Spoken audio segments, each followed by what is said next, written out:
we cover a whole ton of stuff. And last year we started breaking up the meeting into two parts.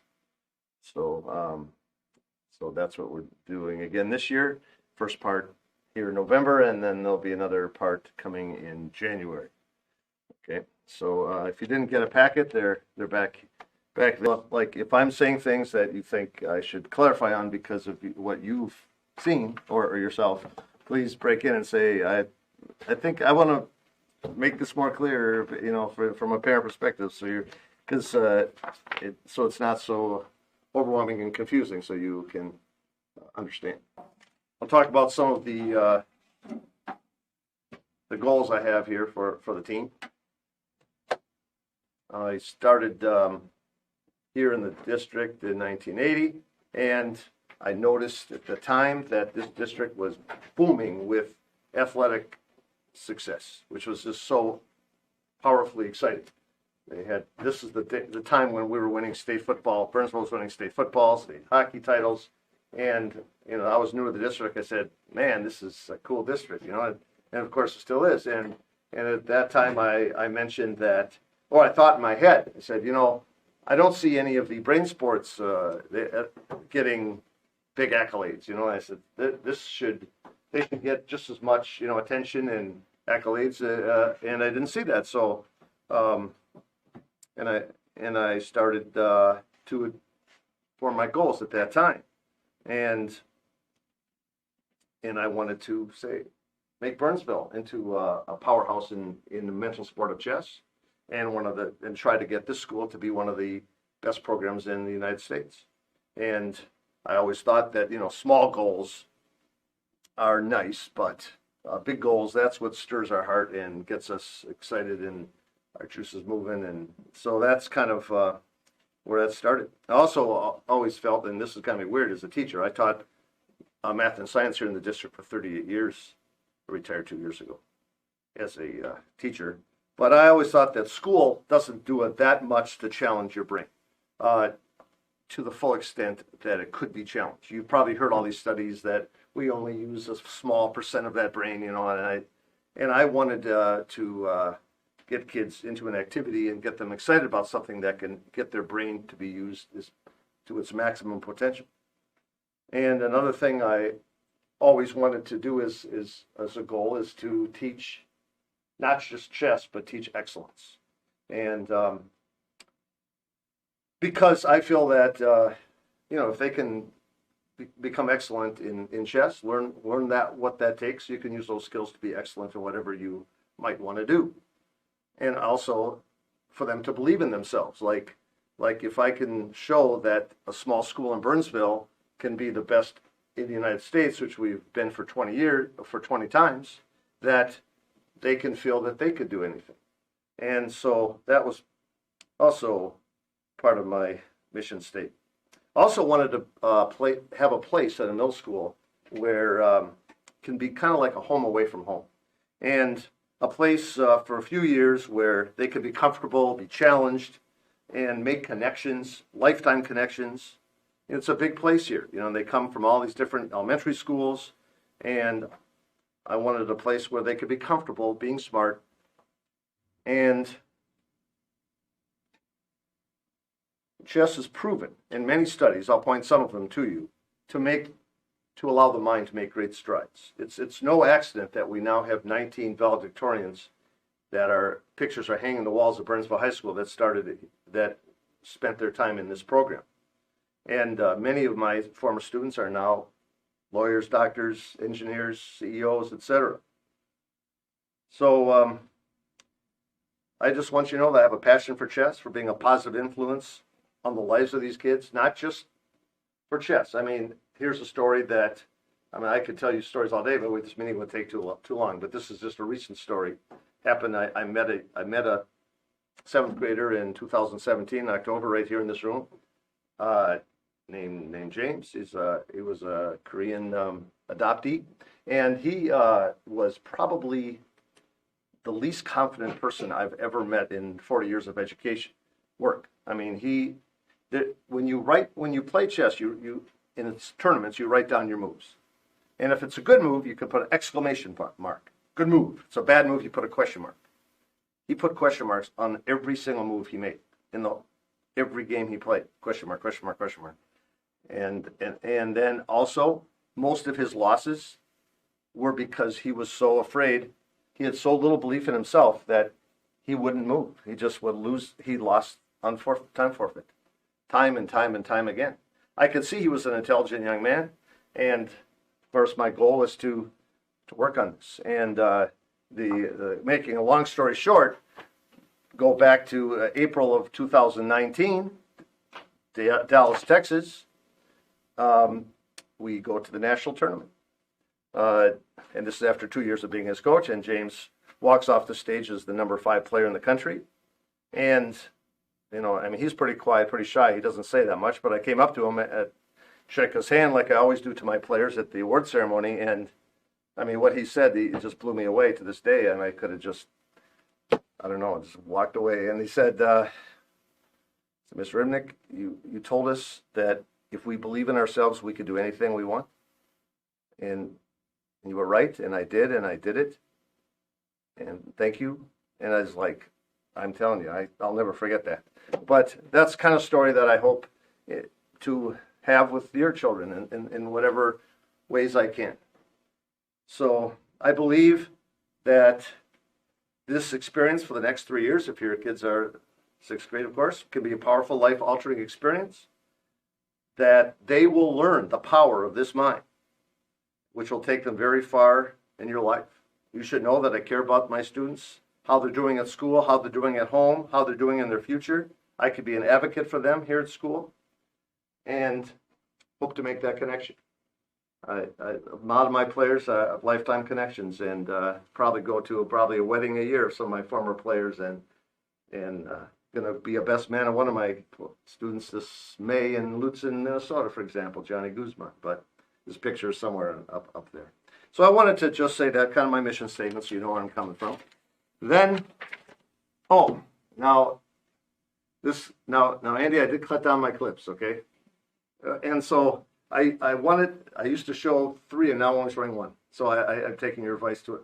But I wanted you to get a little sense of where we started in our history, because our first nationals was 1985, Terre Haute, Indiana, and then in '87 I took 8 kids to Los Angeles, California, for the national tournament, and that was when we kind of burst on the stage and were the national champions for the first time. And I just wanted to show just a 1-minute brief clip on this, but I won't show any of the other 2. And just so you can because your kids are now part of this history, and I wanted to know, and this is kind of an ancient clip. It probably won't even work technology-wise, but we'll see. Yep. Article from back in the day, if you want to read a little bit more about our history. This is from the Burnsville Current. So that's enough for page 2. I know it's a chilly night, and you probably want to get home. Page 3, there are countless studies of what chess can do for kids. Sometimes called the gymnastics of the mind, and chess, and there's so many studies about it can help reading skills, math skills, obviously concentration, and all this. This just talks about some of the studies that are out there, but I won't say any more about that.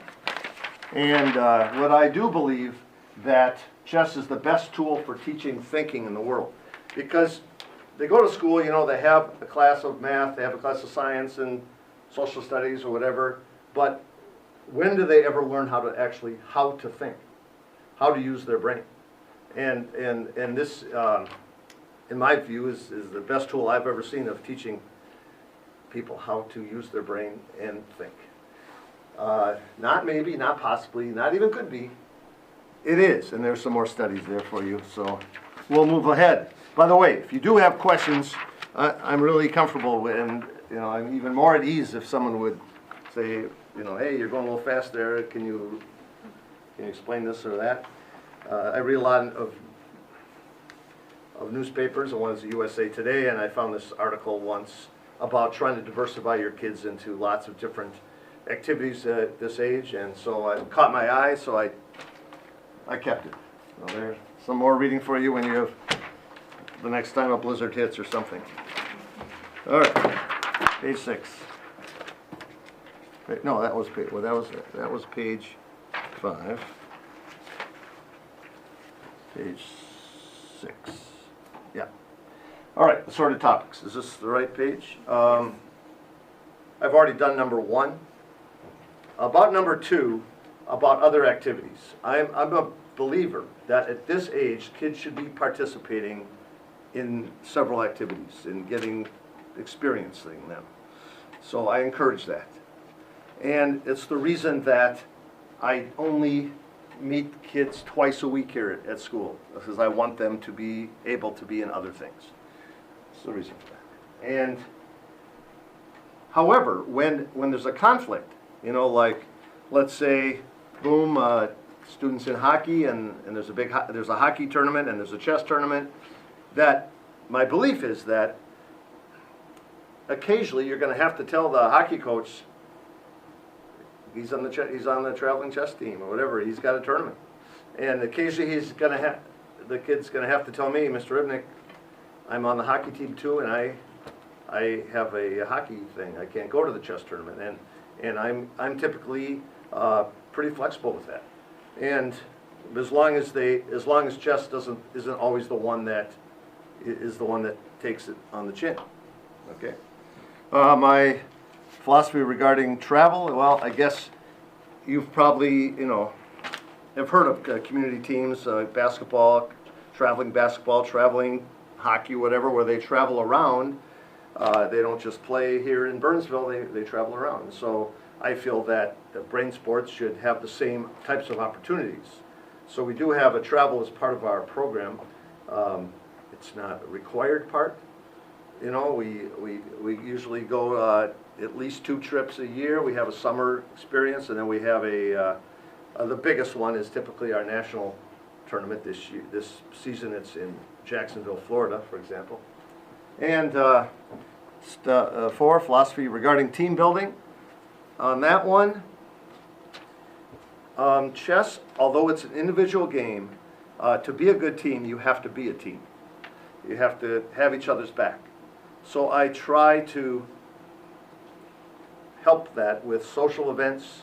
Probably you'll see more so than other chess teams around. We've already had a big party. We're having another one in a couple weeks, a water park party. And that's part of the reason for that. Try to build that esprit de corps that's part of being on a team, and have these students be connected in a way that could be for the rest of their lives. Like some of my best friends today were on my junior high chess team back in St. Louis Park, and I was on that team, and my coach at that time, who I'm still in contact with, believed in that thing as well. Have these students become connected, because a lot of the kids in this club are gonna go a long way in their lives, and they should connections will really help. Okay. Now, not everyone's going to be a champion, but some of the things that make a champion are listed here. You could look those over if you like. We have different types of players in the club. Some kids are here, oh, I heard they have great parties. I'm here for that. Some are here because they like chess. They don't like competing, and I don't force them to compete. They just like to play chess. Okay, fine. You're welcome. Some of are exploring chess. Some are competitive and like to get to competitions and do some winning. Some have high goals of being a champion. And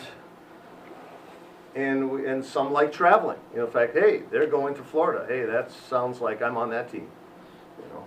And sometimes these players, like they go. One year they might be the social player, and the next year they might be this or something. Sometimes their affiliation kind of changes, but they're all welcome. They're all important to me. And these vicious spirals, I need you to watch out for, as I've seen it every year. A kid, for example, I'll talk about this one. A kid, let's say, loses at chess club a couple times at a meeting, gets discouraged. Boy, I don't know. I'm not sure I want to go tomorrow to chess club. I didn't like that feeling. They miss a club. Then they miss what they're learning that day. They take a weekend off of training or whatever. They come back, and they lose again. And somehow, you know, they get more discouraged, and somehow they make their way off the team.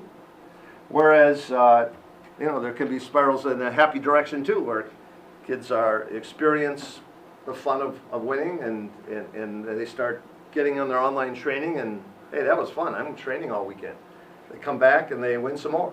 And the next thing you know, they walk off the stage national champion. We've had 12 of those kids that have walked off stage top in the country. And it's these little spirals sometimes have a big effect. So I thought I'd just throw that up there so you can think about it. All right, let's move along here.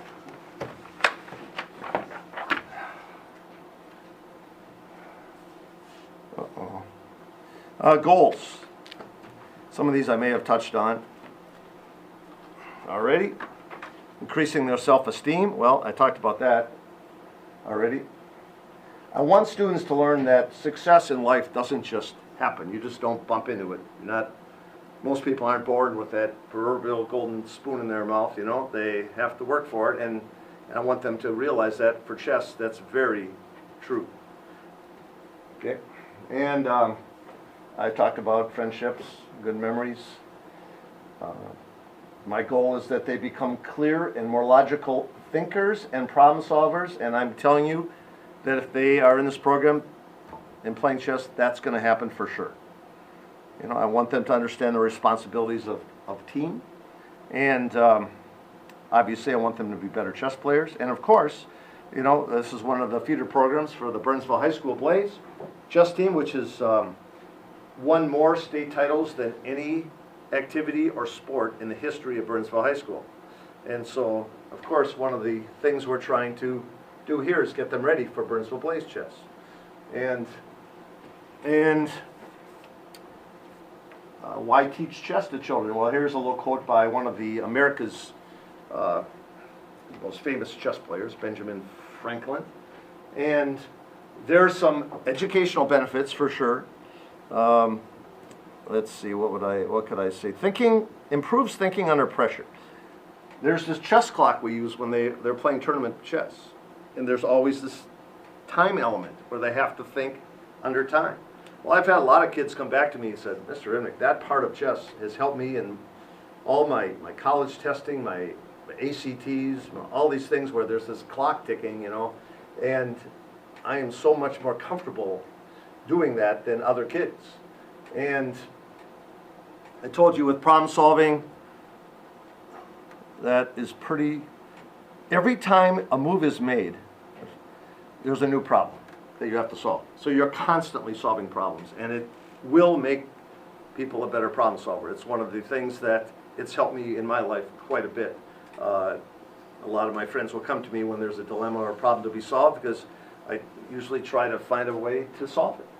And concentration, character development. Let me reach out to this one. I can't talk about each one. We'll be here all night.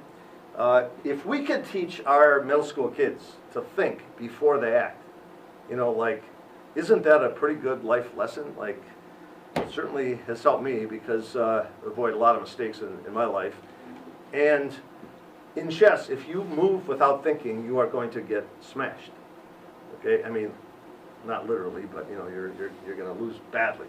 And once you think first and then move, you're going to turn into a winner. And that's a good lifetime skill, whatever people do. Social development, well, it's a lifetime activity. You know, they might not be playing hockey with their grandkids, but they might play chess. You know, so there you go. Come to the club regularly. It's kind of not just a club, but a class. I've designed a curriculum to help them be great at chess. But if they miss, they're going to be behind. But try not to schedule your dentist and doctor's appointments for Tuesday and Thursday, please. I'll just say that. Tournaments are very helpful because they need to apply what they learn in club. Okay. And the next, there's tournaments like about twice a month on the average. The next one is this Saturday here at Metcalf. Talk more about that later. Notation is going to be important. We have the kids write down their moves at these tournaments, come back to the coaches, sometimes I have more than one coach available, and then go through the moves together. That's the way I do my most powerful coaching, right there. So I'm pretty insistent that if they go to a tournament, and I'd like you to be as well, that they both write down their moves and then show it to the coaches, especially if it's a loss. A big difference than when I started coaching here in the district is that now there is online fantastic things they can do online. Never had that back when I started coaching. Well, these websites that I've given them access to, one is chessmagnetschool.com. I've given every student their password and their username. The first 30 days is free, and they still have 3 weeks left of free. Then it's like a few dollars a month. It's not very expensive. But you want to make sure they get as far as possible under this free scenario they're in right now. One of the requirements for attending nationals is to get to like level 9 of this program. Okay, well, they should get started with that. Another fantastic program that we use a lot is chesskid.com. Do I have that somewhere? Chesskid.com. We are lucky in this district that believes so much in chess. Okay, gold memberships at Chess Kid for a year are about $50. Okay, this district is providing a gold membership to every chess player in the district, grades K-12. Everyone that's in the club, boom. And it is very, very, very excellent and motivating. But only if you're on it, of course. Okay, so I do require a minimum of 1 hour a week be spent on this online training. Okay, so any questions on that? We do have chess lessons that will be starting in January from Master that comes here to teach. It's like a lesson about every 12 days, for example, and you'll hear more about that come January. There are more chess books than all other books on all other games in the world put together. And this day and age, not a lot of kids this age are willing to sit in front of a chess book. But I'll tell you one thing, those that do are the ones that are ending up on top. Okay. Play frequently. Slow down is Elizabeth talked about some of the wild things, like 9 million possible moves possible positions after just 3 moves, 288 possible positions after 4 moves, and yet some kids are moving a mile a minute. Like, your brain cannot process 288 billion in 2 seconds. You have to slow down and appreciate all the possibilities. Some kids also like to explore chess videos on YouTube. There's jillions of them. All right. Activities to do with your child. Practice with them. We have a few doubles tournaments a year where you can play with them, alternating moves. You move, they move, you move, they move. We have one here in March for Metcalf students, and then there's one, I don't know the date of it, that they'll be here at Metcalf where you can play it with people all throughout the community, where you can play with your child. That's one opportunity. Learn together, go to tournaments together. All right. There are some tournaments, by the way, that adults can enter as well, so you could even enter some. Any questions so far? How about those that have been here before? Anything that you would like to say at this point yet? All righty. Questions? Yes, please. You said there's another like chesskids.com, or it says chess.com. The chesskid.com right here is, and then there is a more adult type site that is the kind of like the site you move to after chesskid.com, which is chess.com, which is owned by the same people, okay? And that is one they usually gravitate to after they're kind of done with the Chess Kids stage. So he said that they all have login information for that. For Chess Kid and for Chess Magnet, they were all given login information. Whether they still have it, I can't claim, but they were all given a sheet of paper, you know, with all their login information. You know, and then, but at any time a student forgets it or whatever, you send me an email or something, and within 24 hours, you will know. I'll get back to you if they can't find it. Okay. Facets of the program.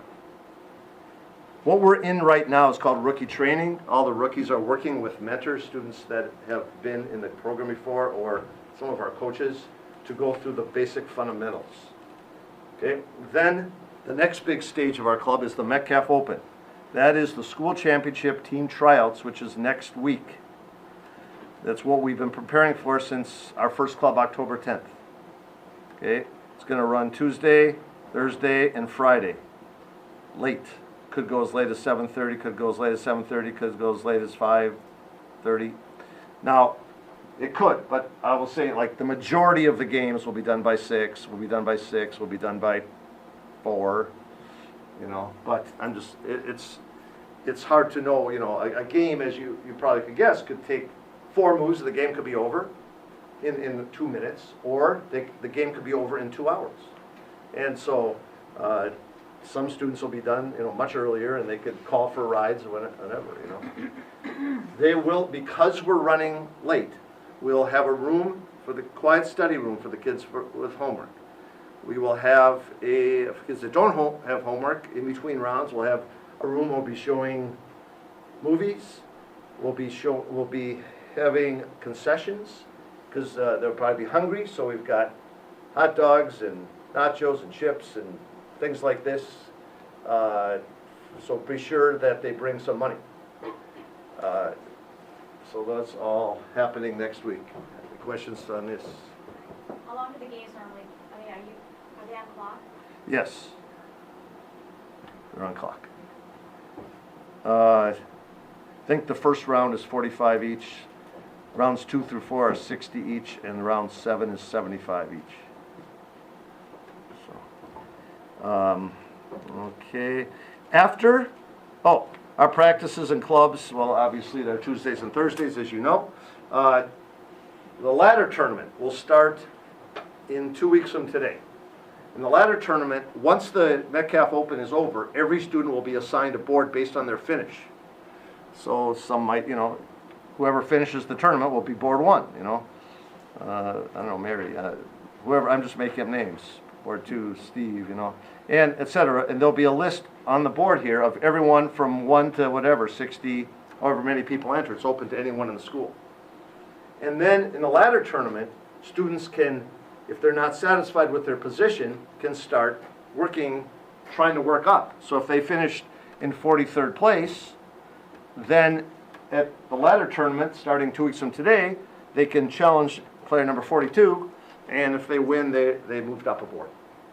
So that's kind of, the ladder tournament starts 2 weeks from today. It goes through the end of March.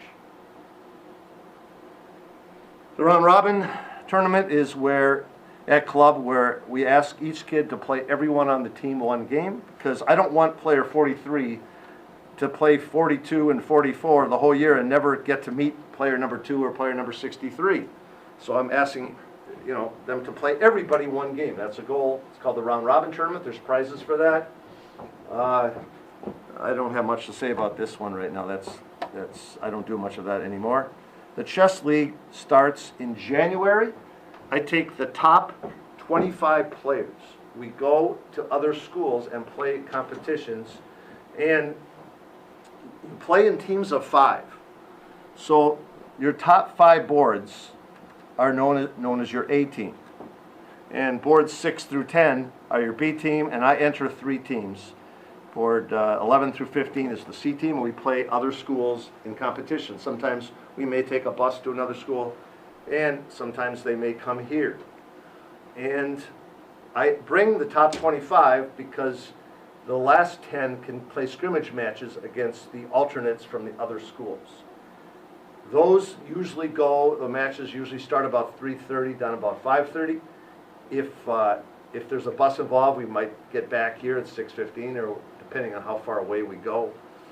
And there's individual and team awards they could win by playing in this competition. And then there's a playoff in the spring where there's different divisions around the Twin Cities. The top teams from the different divisions get together for a playoff to find the state league champion. That's going to probably be around March. All right. The SCA, also known as the School Chess Association, there's the website, is one of the best scholastic organizations in the country.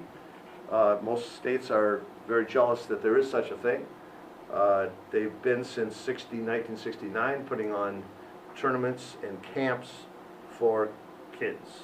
And they're very successful. Check out their website for the schedule. And I happen to work at their camps in the summer and kind of am on their board. So, all right. Some of the biggest events that we play in each year. One is the state grade level in March. I think I'll get the dates to you shortly. I talked about the Twin Cities Junior High. I think that, I don't know, I have the dates on another page. The state tournament, the organization called the Minnesota State Chess Association. It's minnesotachess.com. They put on adult tournaments in Minnesota for 120 some years, okay? One of the oldest organizations in the country that does this. But at these adult tournaments, kids can enter as well. And so there will be a couple adult tournaments which I'm going to recommend for the kids this year. One is coming up in a couple weeks called the class championships. I wouldn't recommend too many first-year players right away at that one, but the ones in the winter, I will be more recommending some of our top boards to enter that.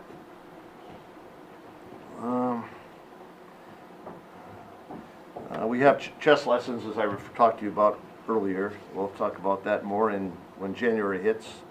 Some of our postseason events, there's the season and then there's the postseason. The Twin Cities Junior High Championship, you'll see the dates in a few minutes. The league playoffs, talked about that before. The state tournament is one of the biggies of the year. That, I believe, is the first weekend of March, I believe. And please highlight that because we definitely don't want, I don't want to coach a student all year and then it comes to the state tournament, they say I'm not playing. And I do give out letters, B for Burnsville, to letter and chess. That's the only tournament they have to go to all year. The other choice they have, if they're sixth graders, is the state elementary tournament to letter. Because we have sixth graders, the School Chess Association considers us eligible to enter the state elementary tournament, but only our sixth graders could participate. Last year we happened to win that tournament. So the nationals are late April this year in Jacksonville. Summer, there's camps. I don't do this much anymore. We usually have an outstate tournament. Last year we went up to Superior, Wisconsin. Parties I've talked about already. Fundraisers we'll talk about soon. And at the end of the year we'll have an award program. Most Valuable Player, Rookie of the Year. I'll hand out the letters, etc., etc. Questions? How can you help out the team? Well, carpools. A couple weeks ago we had a tournament up in New Brighton. Well, if we have 30 kids going up to New Brighton, I don't think we have to have 30 cars driving up there. You know, I think that, I'm hoping that people will gravitate toward, you know, friends and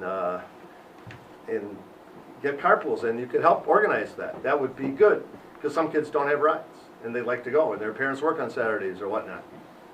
You can help at a concession stand. More about that shortly. The P team is our booster club. More about that coming. Could be a chaperone at a weekend tournament. Let's see.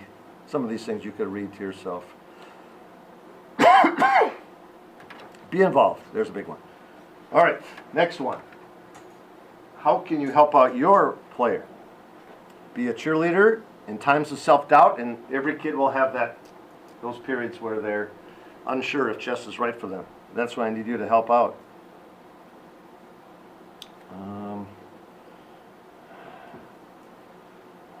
Seeing if there's anything.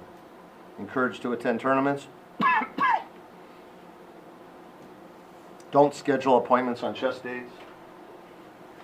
All right, enough of that. You can read some of those yourself. How chess is structured, is that your next page? Yep. 11. Chess is a worldwide deal. There's a worldwide organization called FIDE.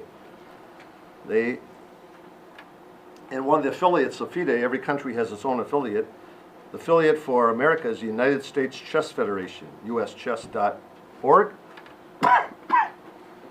Most of your kids, all of your kids, hopefully will be members of that before long.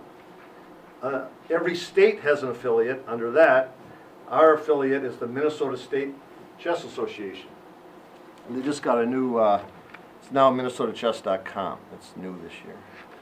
If you want to look up, find out about them.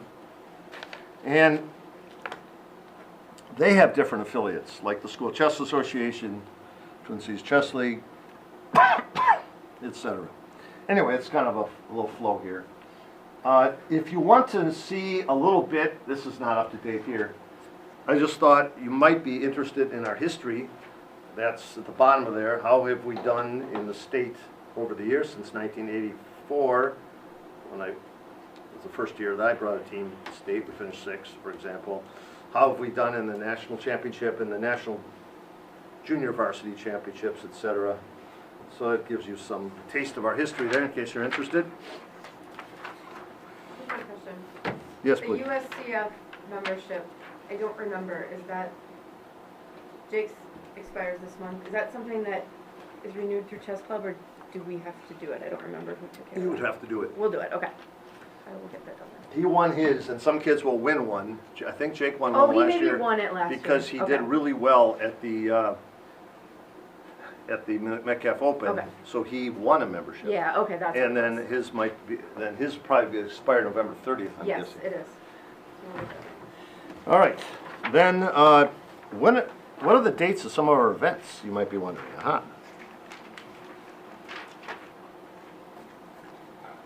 This is the most up-to-date, I mean, you know, a few things haven't been scheduled out yet, but you can kind of see when things are. One thing you want to block off for those that want to go, to Florida Nationals, they have to either go to this one or this one, for sure. Those are adult tournaments. Tells you when the state middle school championship is. Right here, March 8th, 7th, and 8th. That's a biggie. That would be, and the state elementary is May 2nd and 3rd. And we'll be down in Florida, April 24th through 26th. So, I don't know. Any questions on that?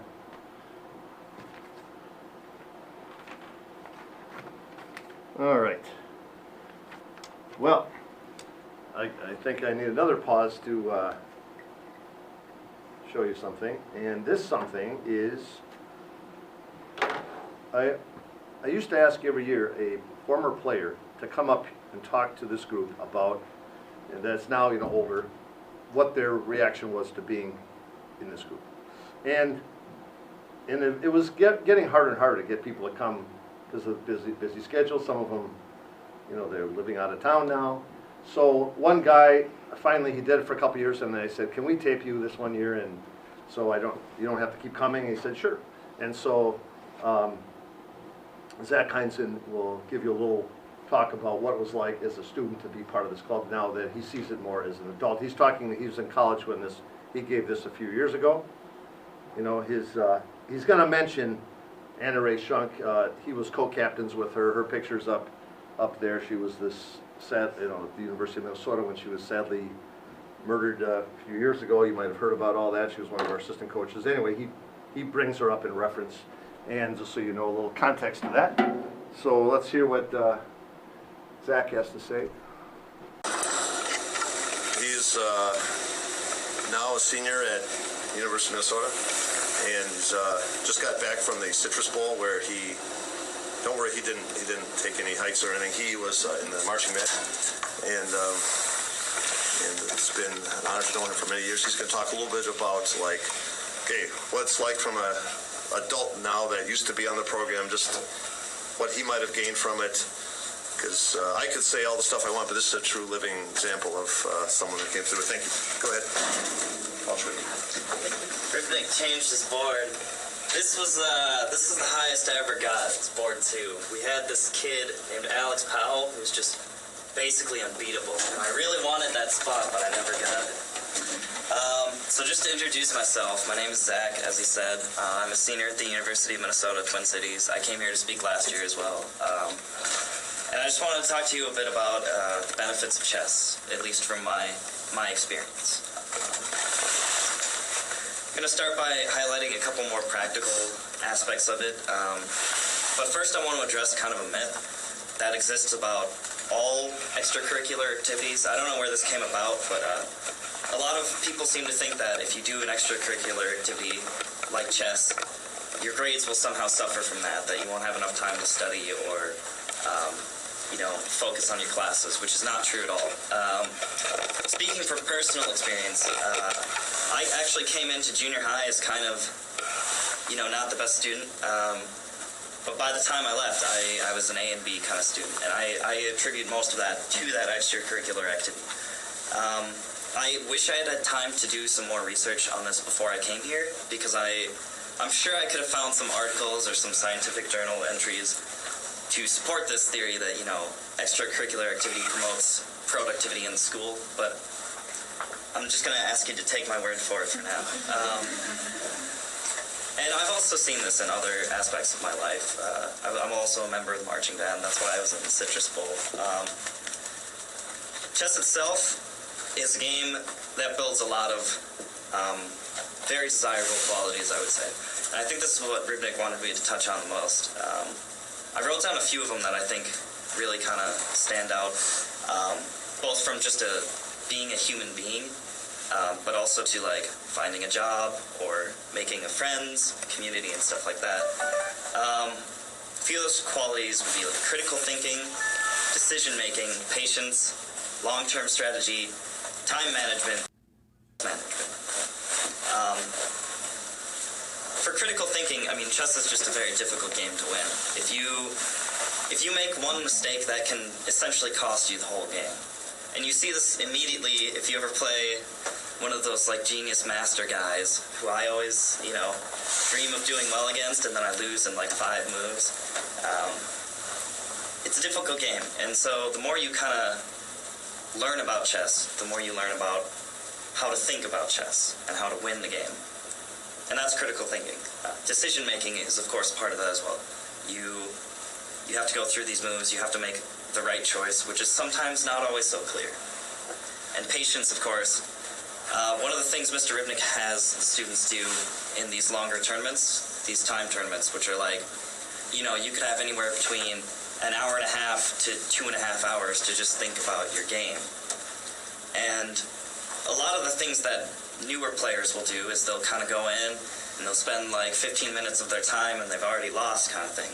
So one of the things Ripnick has us do is if we make a bad move, we take that time to just get up, kind of splash some water on our face, kind of refresh ourselves, go back to the board, and we have to sit on our hands, or we had to sit on our hands, so we didn't make any mistakes or hasty moves. And that's something that kind of happens more frequently than you would think. But patience in general is definitely a part of that. And the other ones are kind of self-explanatory. Except for the stress management, I mean, chess is a stressful game, especially if you get down to like the last few minutes and you kind of have to think on your feet. It's also a part of it. As I said, it's very academically advantageous to be in this program, and I can attest to that just kind of from my personal experience. When I came into here, 7th grade, I was not the best student. I think I was getting C's and D's and stuff, and it was not going well for me. But then I kind of joined this program, and with every year, my grades got a little better. And I attribute that almost exclusively to Chess Club, just because this was a place where I could come to learn about the importance, I guess, even of just learning, and learning the game, and that kind of made me want to learn about other subjects too. And I guess that sounds kind of cheesy or lame, but that's how I would say it happened for me. And I mean, the grades don't necessarily lie. Even in college, like I said, I'm in the marching band. That's only in the fall, and my fall term grades are always better than my spring term grades because I'm a part of the marching band, and that's just something, that extra motivation and purpose. I don't know. It really seems to help me with my academic side as well. I'd also like to talk about what I think is almost more important, or even perhaps a large part of that academic success, which is the community that this club provides. The first thing you kind of learn here in terms of community is the value of teamwork, and that's not something you necessarily realize right away with chess, because it's a one-on-one game. You don't really think about your buddy next to you so much. And I think this is a large part due to Ribnik and just his quality style of coaching. You do care about the team when you kind of join this place. You start to, when you're on one of these teams, like he said, when you're in, the league, the chess league, you want the team to win, and you want yourself to win because you want, the team to benefit from that. And part of that is just, when you go into the team room at one of these tournaments, you walk in and you say, "Hey, I won," and the whole team kind of cheers for you. And that's a really good feeling, but it's also a good feeling because you have that support. And, working within that area of support is kind of a valuable aspect of teamwork. Even more important, though, I would even say, is just the deep, long-lasting friendships that can arise from this club. It's kind of cheesy, but I like to say that this club is kind of like a family. I've still got a lot of really close friends that I'm in contact with even just a couple days ago. Some of them are chemical engineers, some of them are English majors, some of them are accounting majors, But one thing we all have in common is that we have this chess club. And I guess one of the moments in my life that really kind of stood out to me in terms of how family like this chess club can be was when we had that unfortunate time in the fall where we learned of the loss of Anna Ray. And the community, I guess I didn't really expect it to be so strong, but the chess club, current, and even from my years, we were all there kind of to support each other. And that was pretty significant. But additionally, kind of like a more practical side of that is that you get to make these connections, which are pretty valuable. I'm talking to people who were a couple years ahead of me, talking to them about the job market, talking about making connections, what they're doing, how they got there. And just practically speaking, that's been really valuable to me. And I do this in other areas of my life as well, but chess is definitely one of them. One of the things I like to think about this chess club as it's a place for clever minds to be clever and to be safe. So, I mean, if your child has an interest in chess, I can already assure you that they're a clever mind, just because that's, this is one of those games that people like to play. And I guess that kind of stood out for me, especially because I just wasn't super popular back in grade school. And this was a place where I could come to be safe and to have fun and to kind of just be myself. And that was really valuable to me. And that helped me to build these community skills so that I could be a part of other communities and that I could benefit from that. And you just kind of learn a lot about stuff like that, about community, about life from here. And then I just want to talk a little bit about Mr. Ribnik and then maybe take a couple questions. Mr. Ribnik I want to talk to about specifically because he's just, it's been a remarkable influence in my life. That quote that I kind of took earlier where I said, this is a place where clever minds can be clever, is actually something I heard my mom say about Mr. Ribnik when he was kind of selling the program to them. She said that he had said he wants this to be a program where it's safe for clever minds to be safe, and I think that's very true to his character. He wants this to be a place where you can come to have fun and to be yourself and not necessarily be picked on. And it's kind of something you think about a lot with chess. It's like the stereotype of, you know, the nerdy kids play chess or whatever. But that's not at all how it happens. You don't get shoved into lockers or anything like that. And as far as Mr. Ibnick goes, this is going to get a little bit sappy, but I can't say enough about this guy. He's like a second father to me almost. And he's always been there throughout my life, always, and he's always been supportive, and he's always been willing to help, and it's crazy just how much this guy does for the students here and for the program. I can't say enough about it. And, you know, in a time in my life where I just wasn't really succeeding, like I said, and not just academically, but in all areas of my life, all I really needed was for someone to just kind of say that they believed in me. And for me, that person was Mr. Ibnick. So I guess I wanted to say thanks for that. Paul Robinson, one of the parents coming up, and he wanted to take a crack at it. So we really look forward to that. His children have been in the program for 4 years, I think. And so, come on, you're up there, Mr. Andy Johnson. Let's give him a round of applause.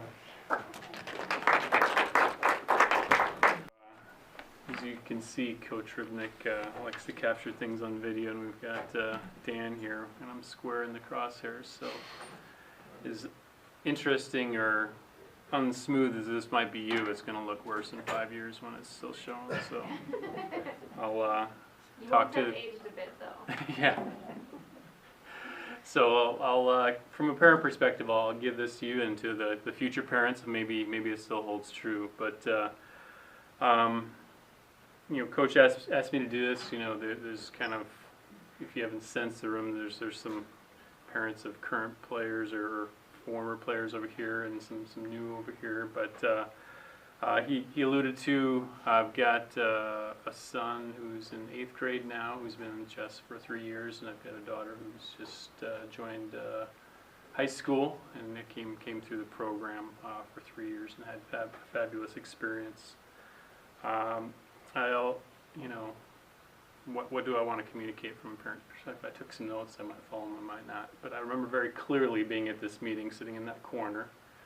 4 years ago, my daughter came home from school and with a flyer. Said, Dad, I want to be in chess club. I want to be in chess club. And I said, sounds great. Sounds safe. Sounds safe for her. You know, not too crazy. I'm kind of a not crazy person. Sounds safe for me. It doesn't sound like anything too crazy that I have to sign up for either. So I think this is going to work out. Chess club, great. I didn't know anything about Burnsville Chess Club. I came to the parent meeting and listened to much of what you've been presented, and I thought, wow, it's pretty cool to have a nationally recognized program 5 miles from my house. That's pretty cool.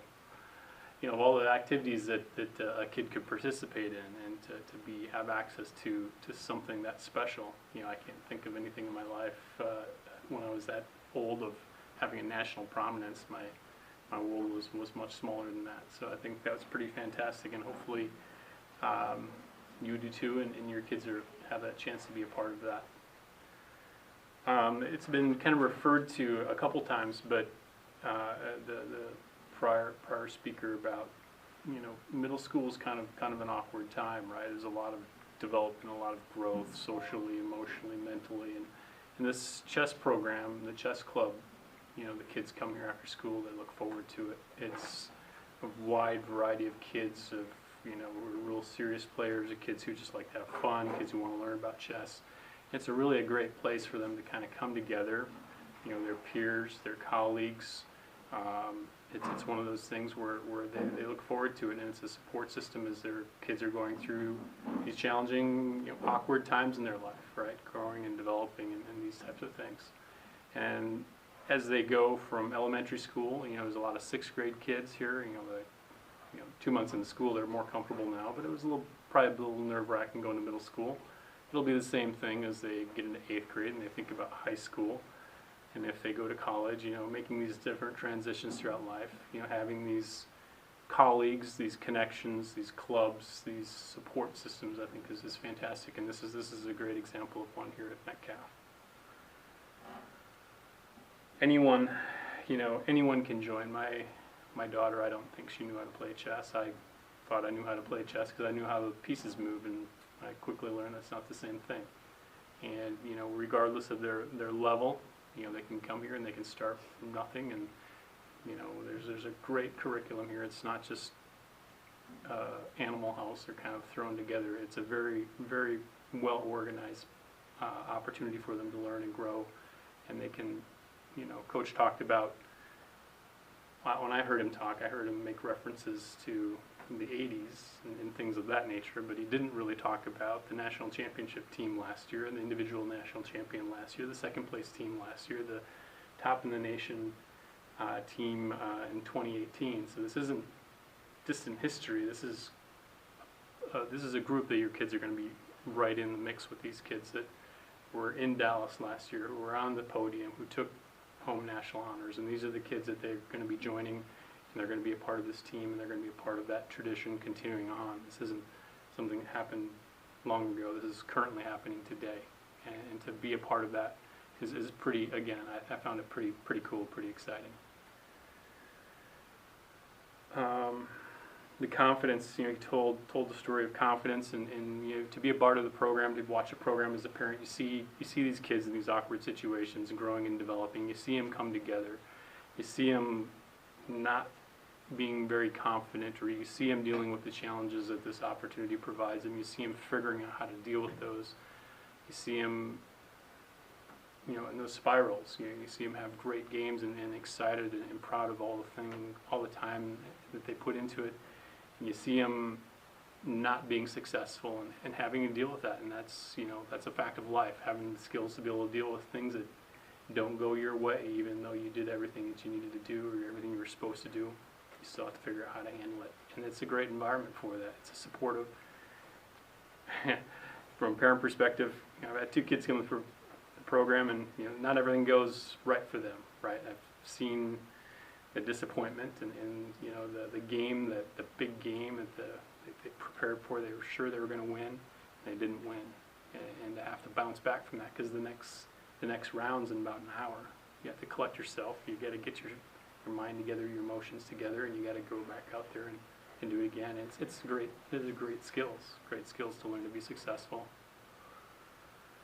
In the other side of that, when as the kids go through the program and they learn to play these, more competitive and longer games, and they play a 3-hour game, and it's down to the wire, and these moves, one move makes a difference, and it's a 3-hour game, and they come back to the room, and they gave it all they got, and they won. Right? That is a feeling that when you see that on your kid's face or the teammate's face, it's just amazing, right? So from a parent perspective, to see that is awesome. And I don't know of a different club, a different sport, a different thing that they have the ability to participate here at Metcalf that'll provide them those same opportunities. So a little bit about, these are great opportunities for the kids. I think for me as a parent, I came to that first parent meeting. Again, I said, this sounds pretty safe. I don't think I'm going to get overcommitted here. I think I can get by with this. There's people laughing over here.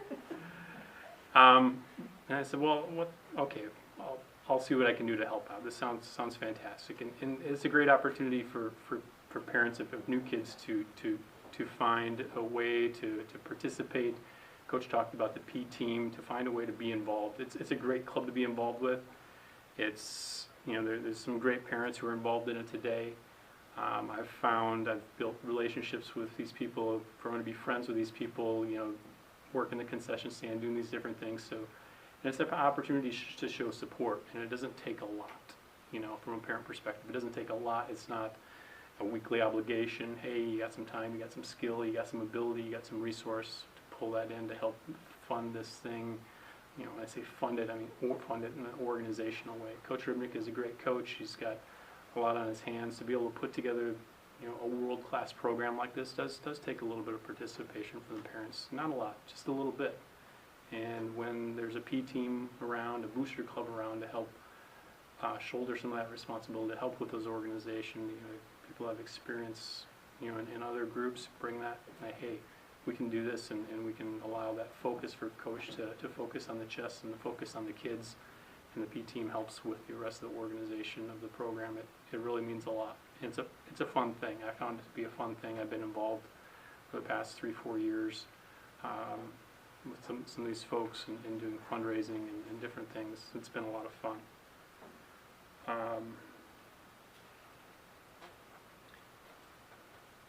So, again, 4 years ago, I never thought there would be a nationally, it was totally lost to me there was a nationally prominent program this close right here in Burnsville. And when I go to work and I tell people about that, it's like, really?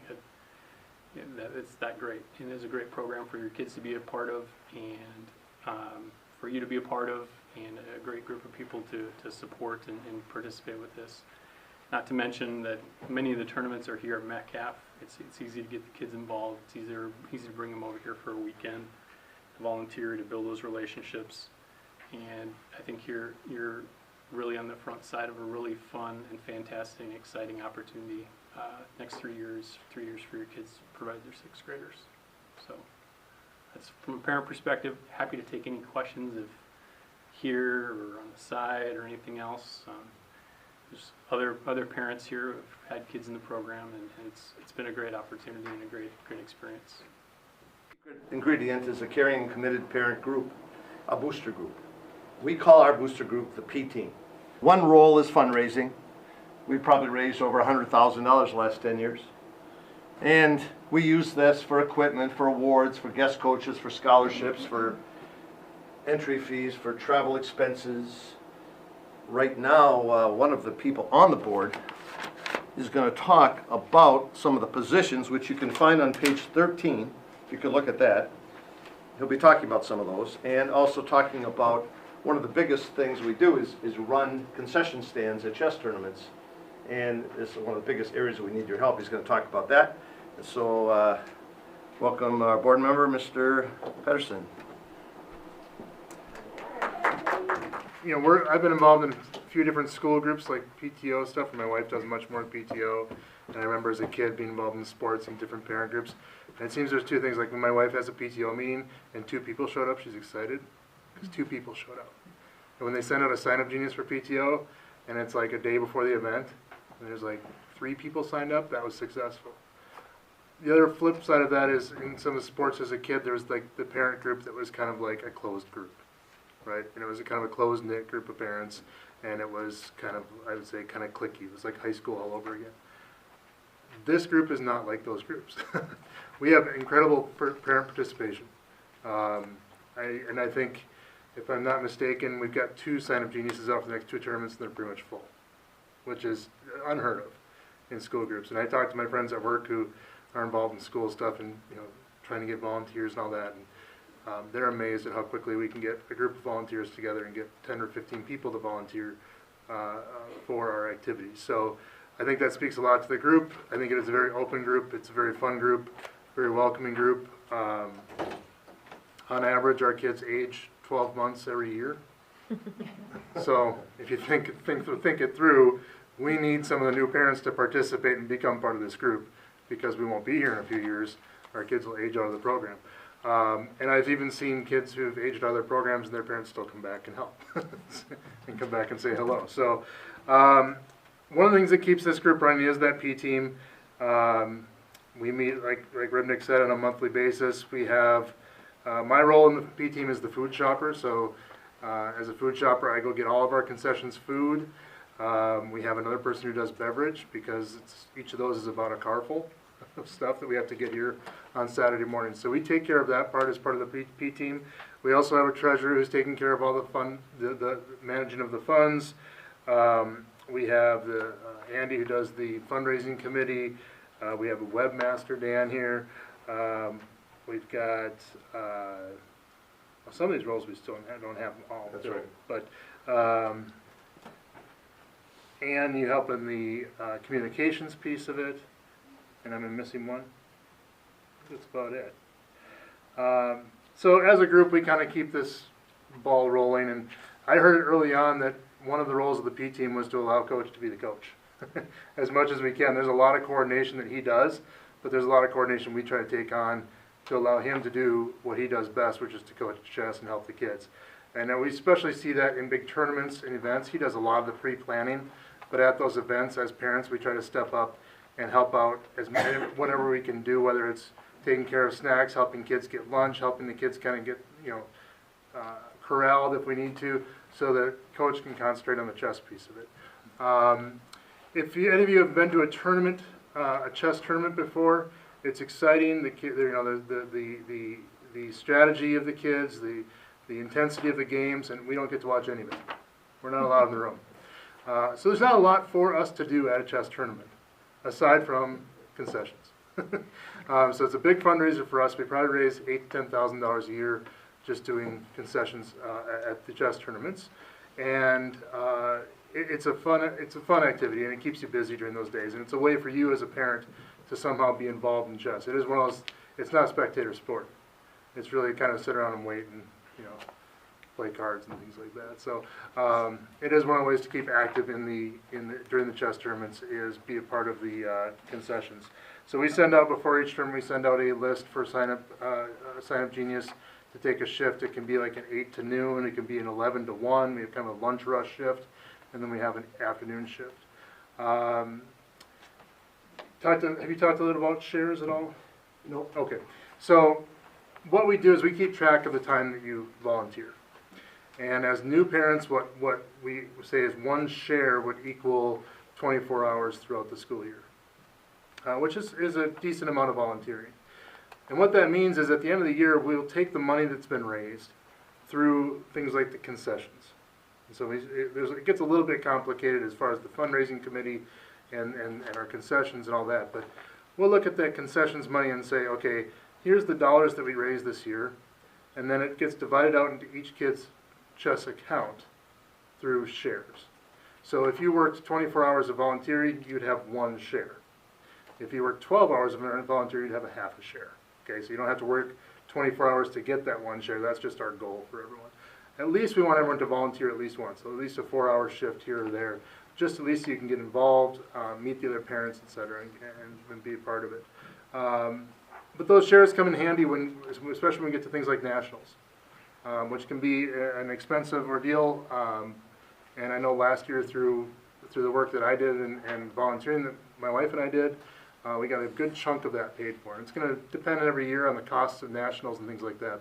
It'll change. And there are some families who choose to kind of bank that year after year, and their child goes in their second or third year. But you'll find out more about that when we get to January and start looking at the nationals piece of it. But that's really the idea of the volunteering, is it helps give back to the club, helps give back to your kids specifically, and helps you be a part of the team. And I think definitely for the kids to see that you're part of it and part of the chess tournaments is an important thing. Just so they know how you support them in their chess tournaments. And it is a lot of fun. And there is a lot of downtime, especially when you get to the big tournaments. There's a lot of downtime, so it's a good group of parents to be in. Hopefully the 3 years are in the program. And another way for you to get shares, besides working the 24 hours or whatever, is to be one of the P team on the P team board. They get additional shares. So we'll have like several positions open probably next year. If you want to be the treasurer or the food buyer or something like this, you could earn additional shares for those roles as well. And another help we need at the tournaments is student help. We ask all of our kids on our team to volunteer for one tournament of the year where they come early in the morning to set up the concessions, help the adults set up the concession stand, or stay after and help take it down, because it's a lot of work doing at that time. They get a free lunch as part of it. There is an opening, by the way, this Saturday for setup, 7:15. We have that's the only opening we have as a student helper for that morning. If any of your kids want to volunteer them, let me know. And then the next opening I think we have, is this Thursday, a week from Thursday at the Metcalf Open here at Metcalf from like 3 to 6 or something like that. We have an adult position open for that. By the way, Children's Lives, I promise. Thank you for coming tonight. We'll have all the people, hopefully on the board, Ann and Andy and Eric and myself, will stay around afterwards for a little bit to take any one of your individual questions you might have. Is there any other question that you think the whole group might like to know that anyone would like to ask? And again, I would appreciate some help with these tables and chairs, and with my thanks on this chilly evening for coming out. I have a question. Yes. So that next week is, they say like Tuesday and Thursday, then you mentioned a Friday. Friday. Is that like something that everybody's doing? Or Yes, the tryouts or the Metcalf Open, next week's the only week of the year where we go more than twice a week. We go 3 times. And it's the only week of the year where we go past the regular bus time. So it's a very unique week. So the tournament doesn't end on Thursday. It's a 3-day tournament to determine the boards. And so Friday of next week is HS Day, and that doesn't go as late as Tuesday and Thursday. They only play 1 game. So they have 1 game Thursday. Probably starts at Friday. Probably starts at 3:15. As soon as they're done, they're free to go. And yes, is that what you wanted to know? Yeah, it's that Friday checkout and the billing, so that's something that. It's not typical. I mean, that's not gonna. It's not a normal week next week. It's yes, Friday is the day.